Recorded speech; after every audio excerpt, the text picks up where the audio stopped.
आज ही अनुरोध करा तो साथ दिला कि हमार मांगला बार बार अनुरोध करा तो हमार मांगला बजट में ले ले भैया।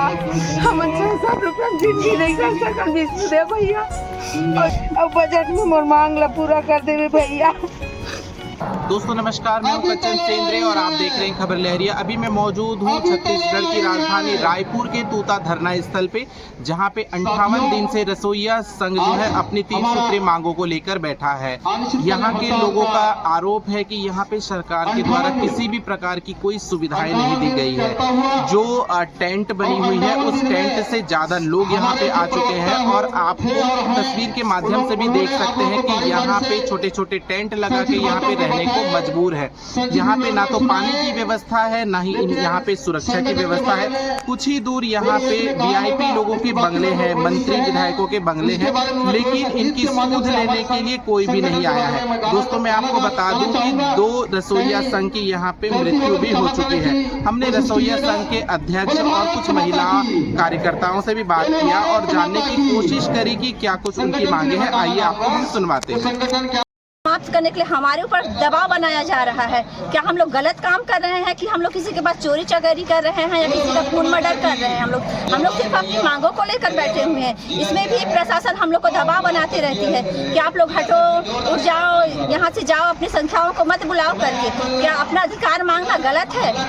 संख्या हम लोग की बढ़ रही तो बोलते हैं क्यों बुलाया जा रहा है, क्यों बुलाया? क्या आदमी अपने मांगों को लेकर स्वतंत्र रूप से मांग नहीं कर सकता? क्या अपनी मांगों को बताइए। हम यहाँ सिर्फ अपनी मांग को लेने आए हैं। हम किसी से झगड़ा लड़ाई या किसी प्रकार का दबाव किसी पर बनाने नहीं आए हैं। हर आदमी स्वतंत्र है अपनी मांगों को यहाँ मांगने के लिए। इसलिए तो हम लोग सरकार के पास मांग रखे हुए हैं।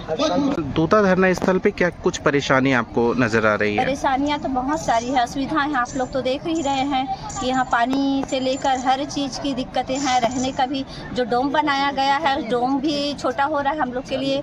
हम लोग बाहर झाड़ी झोपड़ी बना के, ज़्यादा से लोग तो बाहर ही में हैं, अधिकतर लोग बाहर पे ही अपना गुजारा कर रहे हैं। और यहाँ टॉयलेट नहीं है, असुविधा है। वहाँ पे महिलाओं को बाहर पे शौच जाना पड़ रहा है, पानी के लिए बाहर जाना पड़ रहा है।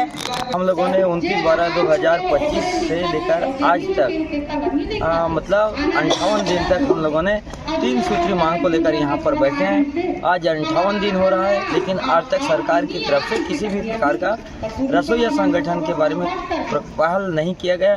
ना अधिकारी, कर्मचारी, मंत्री, विधायक किसी ने हम लोगों के साथ में चर्चा करने के लिए तैयार है, ना हमसे यहाँ मुलाकात के लिए तैयार है, ना यहाँ देखने के लिए भी नहीं आए हैं। हम लोगों के ऊपर इतना कठिनाई हुआ, इतना परेशानी हुआ कि पूछो मत। हम यहाँ तो ऐसे स्थिति में हम लोग गुजर रहे हैं। इससे अच्छा है कि हमको जेल में ही सरकार बंद कर देता, वही ठीक है। कम से कम 2 वक्त की रोटी तो सुख शांति से हम खा लेते, लेकिन उससे ज़्यादा बदतर है हमारे यहाँ की जिंदगी। झूठा FIR दर्ज करवा दे और अपनी अधिकार की लड़ाई लड़ते लड़ते आज हमारे बीच में 2 बहनें भी शहीद होकर चले गए। लेकिन आज तक हमारे प्रदेश के माननीय मुख्यमंत्री जी ने किसी भी प्रकार का सुध नहीं लिया। 2 आदमी के जान चले जाने के बाद भी 600 आदमी का ऊपर में झूठा FIR दर्ज हुआ। अब पता नहीं अब हमारे साथ में और कौन से व्यवहार करेगा छत्तीसगढ़ शासन। तो मैं इस चैनल के माध्यम से बताना चाहता हूँ कि 2 माह बैठने के बावजूद भी आज हमको न्याय नहीं मिल रहा है।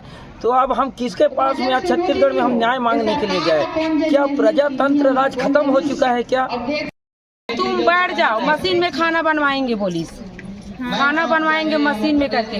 तो का मशीन में खाना लग बना डरही तब वोटिंग के जान का हाँ है मशीन लटे का ही वोटिंग में हाँ अंगूठा नहीं लगेगा सरकार लग वोटिंग दे बर।